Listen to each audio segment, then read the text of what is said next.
안녕하세요. 책책책입니다. 오늘 말씀드릴 책은 조금 특이한 책인데요.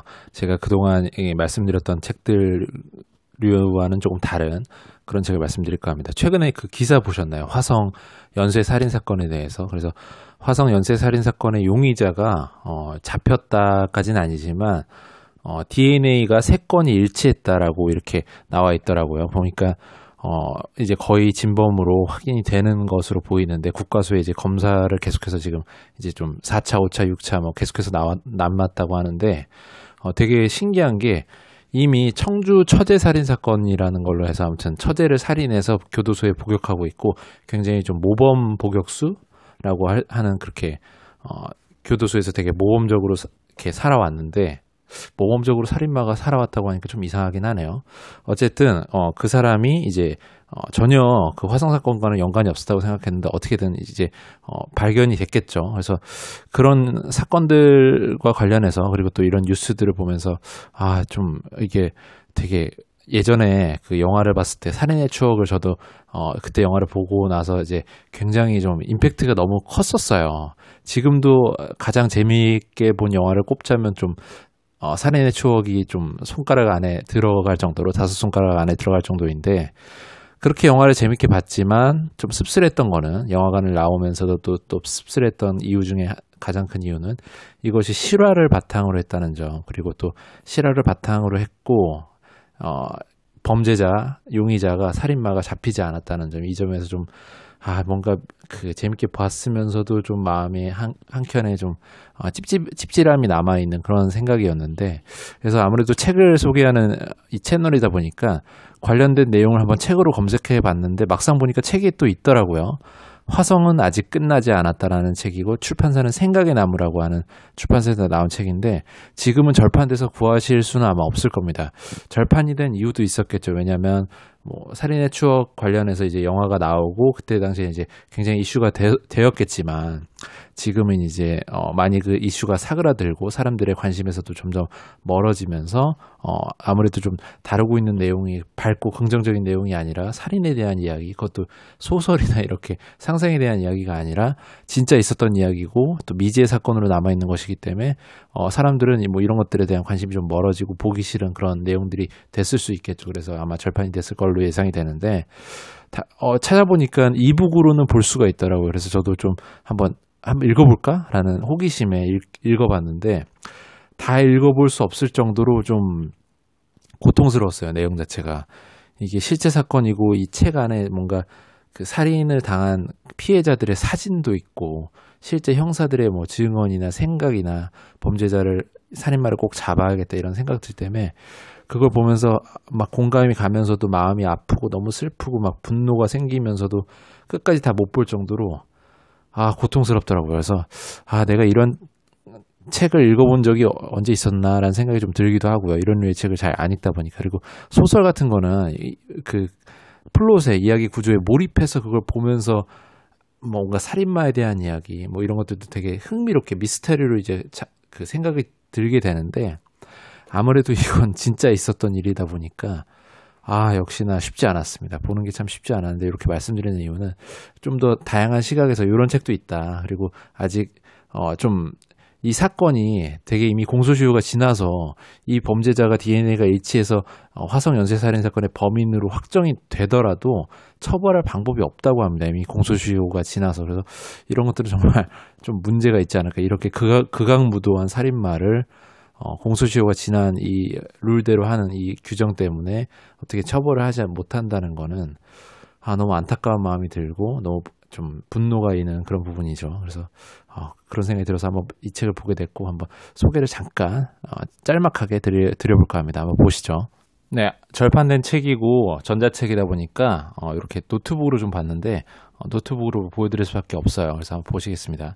절판됐기 때문에 아마 구해보시기는 힘들 거예요. 그리고 절판 굳이 이런 책을 보지 않으셔도 이렇게 제가 말씀드리는 정도로만 보셔도 충분히 내용을 공감하실 수도 있다는 생각이 좀 들고 이 책을 읽는 게 중요한 게 아니고 범인이 잡혔으면 하는 심정에서 이 형사님께서 쓰신 책이거든요. 그렇기 때문에 그런 이슈가 있는데 지금 이제 범죄로 추정되는 거의 확정적으로 이제 DNA 검사 결과 좀 범죄자라고 생각되는 그 인물이 잡혔기 때문에 이런 상황에서 이 책을 한번 보는 게 또 나름 의미가 있지 않을까 하는 생각이 좀 들어서 소개를 드리게 됩니다.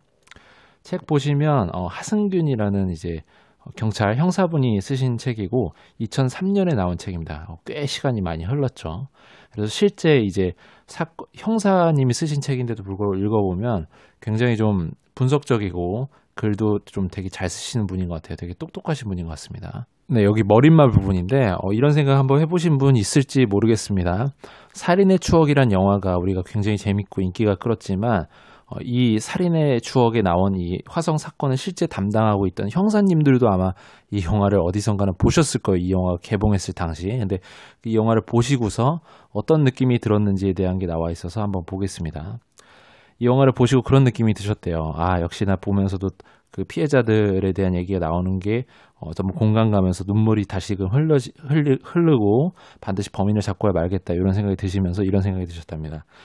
너무 슬픈 감정이 들었고 반드시 범인을 잡고야 말겠다는 생각이 남았는 것이 아닐 것이다. 수년 동안 보이지 않는 범인과 싸워온 수사본부 요원들 모두가 똑같은 심정이었을 것이다. 모두들 그 순간만큼은 하늘을 올려다보며 스스로에게 다짐하고 또 다짐했을 것이다. 반드시 범인을 잡고야 말겠다고 말이다. 화성 사건의 살인마는 아무런 저항 능력도 없는 중학교 1학년짜리 어린 여학생의 손발을 묶어놓고 면도칼로 가슴에 상처를 입히는가 하면 이른이 넘는 노파를 성폭행하고 음부에 보기만 해도 끔찍한 이물질들을 쑤셔넣는 난행을 저질렀다. 그것도 9번이나 말이다. 인간의 짓이 아니었다. 누구라도 그 시체를 직접 대한다면 어떤 이해관계와 상관없이 분노의 치를 떨었을 것이다. 자동차 옆자리에 앉아 함께 영화를 보던 동료 형사도 김미영 양의 시체가 나오는 장면에서는 애써 고개를 옆으로 돌렸다. 말로 다 표현할 수 없는 울분은 그렇게 소리 없이 뚝뚝 떨어지는 눈물로도 사그라들지 않았다. 20년 가까운 세월 동안 화성 사건의 범인 때문에 받은 회복할 수 없는 상처와 아픔이 있었기에 그 울분은 더했다. 결국 영화를 보고 난 동료와 나는 아무 말 없이 몇 잔의 소주를 들이켠 뒤에야 집에 돌아올 수 있었다. 이게 형사님들께서 이런 공감을 갖는 게 굉장히 이 사건이 너무나 반복적이면서도 너무나 잔인하고 극악무도했기 때문에 이것은 인간의 뭔가 본성을 자극하는 것이죠. 와, 이건 정말 말이 안 되는 일이고 너무나도 엄청난 일이기 때문에 반드시 잡아야겠다, 얘를. 이미 피해자들은 죽고 없어졌지만, 이미 죽어버렸지만, 이미 살인을 당해서 세상에 없지만 이러한 그런 원한을 풀어줘야겠다는 생각, 그리고 나의 본업, 나의 본분이, 나의 사명이 이런 사회 정의를 실현하고 이런 살인마들을 잡는 형사이기 때문에 이것은 어떻게든 내가 해결해야 되는 내 사명이라는 생각이 아마 드셨을 것 같고 충분히 그런 것들이 공감이 되고 이 소설까지 쓴 형사가 소설을 쓰는 게 되게 흔히 있을 만한 일은 아니잖아요. 그렇기 때문에 이 소설의 근본적인 이 기획이나 에서는 출판사가 이제 이러한 화성살인, 연쇄살인 사건의 이슈, 살인의 추억으로 촉발된, 영화로 촉발된 이슈를 잡아야겠다는 생각이 조금이나마 있을 수도 있으셨겠지만, 그걸 차치하고 일단 이 형사님께서 이런 소설을 쓴 배경에는 정말 이 이슈가, 이 살인의 추억 때문에 이제 떠오른 이슈가 사그라들기 전에 어떻게든 이 소설을 써서 많은 공감대를 형성해서 여론을 형성해서 조금 더 수사에 나은 인프라를 확보하고 살인마를 반드시 잡기 위한 뭔가 그 여론을 조성해서 좀 더 도움을 받고 싶으신 그런 생각이 굉장히 컸겠죠. 그렇기 때문에 이런 책을 쓰셨다는 생각이 강하게 듭니다. 이 책을 끝까지 다 보기가 되게 힘든 게 실제 이야기이기 때문에 이것도 사진들이 모자이크는 되어 있으나 너무 적나라하게 많이 나와 있는 것들이 있어요. 악마의 출현이라는 첫 챕터부터 보시면 이제 할머니를 살해했습니다. 71세의 노파 이완희 할머니를 이제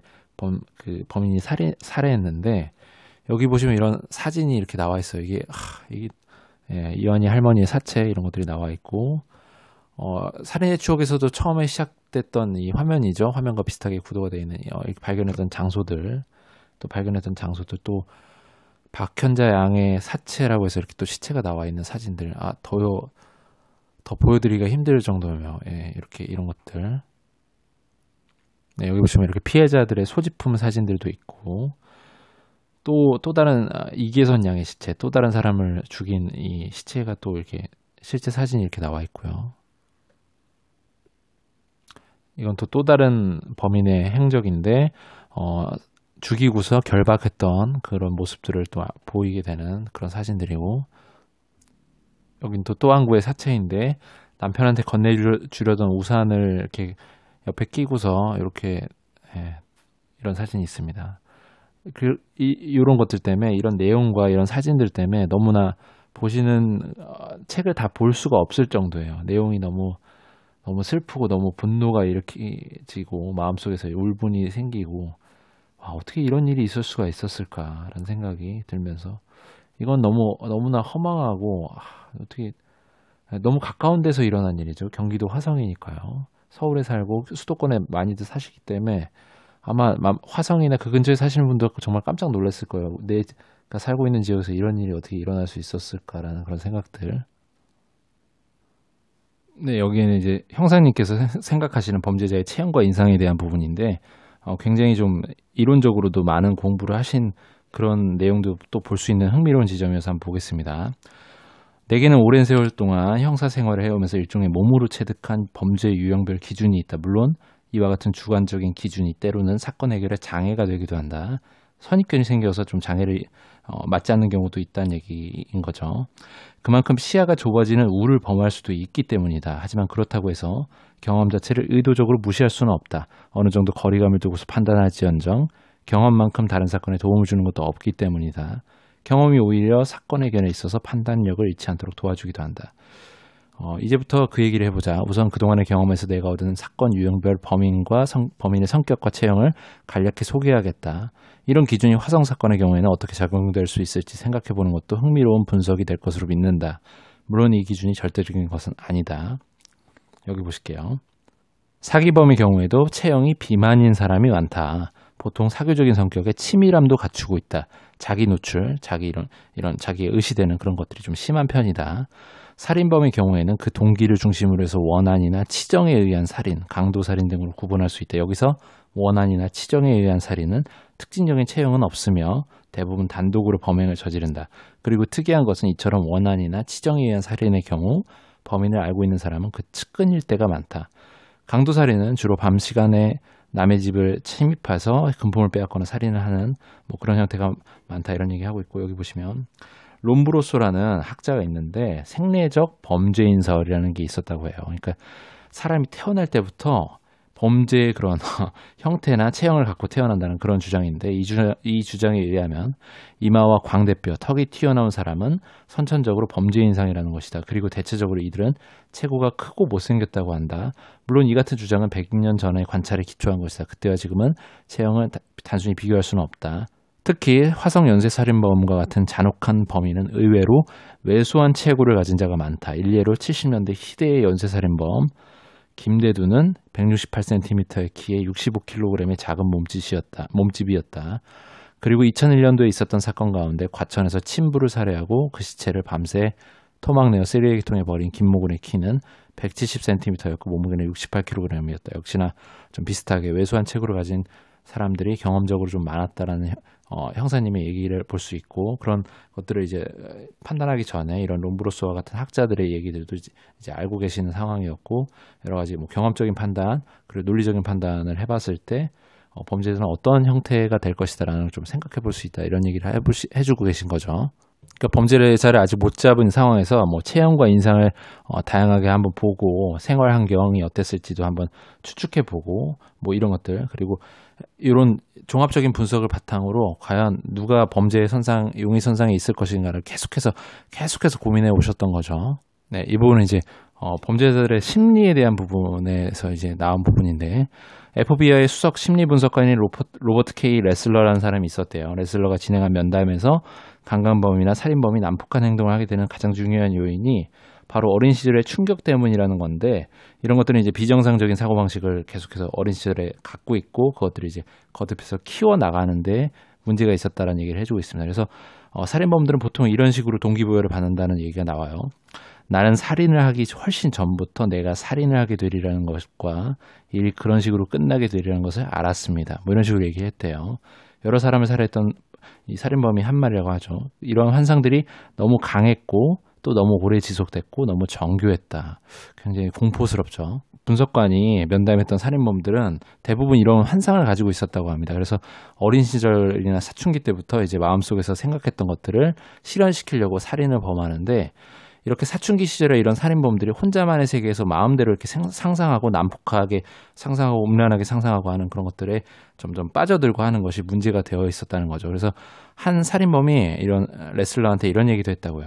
아무도 나의 문제가 뭔지 알려고 하지 않았고 아무도 나의 환상의 세계에 대해서 알지 못했다. 그러니까 주변에 관심이 조금이라도 있었고 이 사람을 좀 케어해줬다면, 어린 시절 청소년기에 좀 더 바로잡아주고 관심을 가져주고 이 사람이 그런 안 좋은 환상들 그리고 말도 안 되는 이런 생각들에 대해서 좀 바로잡을 수 있게끔 도와주었다면 이렇게 범죄자가 되고 살인마가 되고 하는 것들에 대한 발전이 이루어지지 않고 미연에 좀 차단할 수 있지 않았겠느냐라는 중요한 얘기를 해주고 있는 부분입니다. 거의 마지막 부분인데, 이 형사님께서 살인범에게 보내는 편지라고 해서 자신의 마음을 담은 내용인데 한번 잠깐 보겠습니다. 악마의 자식아, 내게 세상에서 할 수 있는 모든 저주의 말을 다 쏟아내도 내 마음은 후련하지 않다. 여전히 무언가 앙금이 남는다. 아무리 저주를 퍼부어도 이 분을 사귈 수가 없다. 저주를 퍼붓다가도 문득 피해자의 얼굴이 떠오를 때면 제발 살인을 멈추어달라고 혼자 중얼거린 적도 있다. 하지만 너는 살인을 멈추지 않았다. 너는 오히려 더욱 잔인해졌다. 분노가 가라앉지 않는다. 어떻게 이토록 어린 소년을 죽일 수가 있는지. 하늘에 대고 아무리 고함을 질러도 이 분노가 가라앉지 않는다. 넌 내가 잡는다. 반드시 잡는다. 네 놈을 잡기 위해 그동안 미친 듯이 뛰어다녔다. 낮과 밤이 언제 바뀌었는지 모르고 계절이 언제 여름에서 겨울로 바뀌었는지도 알 수가 없었다. 오직 네 놈을 잡기 위해 하루하루를 보냈다. 달리는 차 안에서도 네 놈만을 생각했고 교도소와 경찰서, 동사무소에서 묵은 서류들을 뒤적이면서도 오직 내 놈에 관한 정보가 나오기만을 빌고 또 빌었다. 하지만 네 놈은 결국 또 한 명의 소중한 생명을 이렇게 앗아갔다. 천사 같은 소녀였다. 가슴이 터질 만큼 울분이 솟구친다. 결국 소녀의 생명을 지키지 못하고 네 놈 악마에게 빼앗기고 말았다. 제대로 꽃도 한번 피워보지 못한 어린 소녀. 넌 그 어린 소녀를 죽였다. 이제는 너와 나 어느 누구에게도 동정심 따위는 존재하지 않는다. 너를 잡기 위해서라면 나는 너만큼이나 잔인해질 것이다. 13살이었다. 알고 있느냐? 네가 죽인 그 소녀는 이제 겨우 13살이었다. 내 놈의 그 사악한 웃음과 눈빛, 세상에서 태어나 처음이자 마지막으로 들었을 악마의 목소리에 그 어린 소녀는 극한의 공포를 느꼈을 것이다. 사람으로서는 도저히 할 수 없는 짓이었다. 절대로 용서받을 수 없는 짓이었다. 그래서 난 널 잡아야 한다. 용서받을 수 없는 짓을 저질렀다는 걸 깨닫게 해주기 위해 나는 반드시 널 잡아야 한다. 신이 너를 용서할지라도 나는 상관하지 않는다. 그로 인해 내가 벌을 받더라도 상관하지 않는다. 나는 절대 너를 용서하지 않는다. 이 정도까지만 읽고 마무리하겠습니다. 정말 꼭 잡혔으면 좋겠고, 지금 그 DNA 분석을 하고 있는 그 범죄자가 어떻게 결론이 날지 모르겠지만 이 미제 사건이 좀 해결이 된 사건으로 마무리가 돼서 슬프게 많은 사람들의 피해를 입은 많은 사람들 가족들의 그런 원한이 조금이나 해소되고 이런 사회의 정의가 조금 더 실현되고 하는 이런 좀 상황이 펼쳐질 수 있게 좀 마음을 갖고 위로를 좀 보내고 싶습니다. 뉴스 때문에 이슈가 돼서 이 책을 읽어봤는데 읽어보면서 좀 더 저도 좀 마음에 울분이 좀 생기네요. 너무 분노가 생기고 어떻게 이럴 수가 있는지 이런 생각이 들고 책에서 나온 대로 다시 한번 피해자들과 돌아가신 분들의 명복을 빌는 마음으로 영상을 마무리하겠습니다. 감사합니다.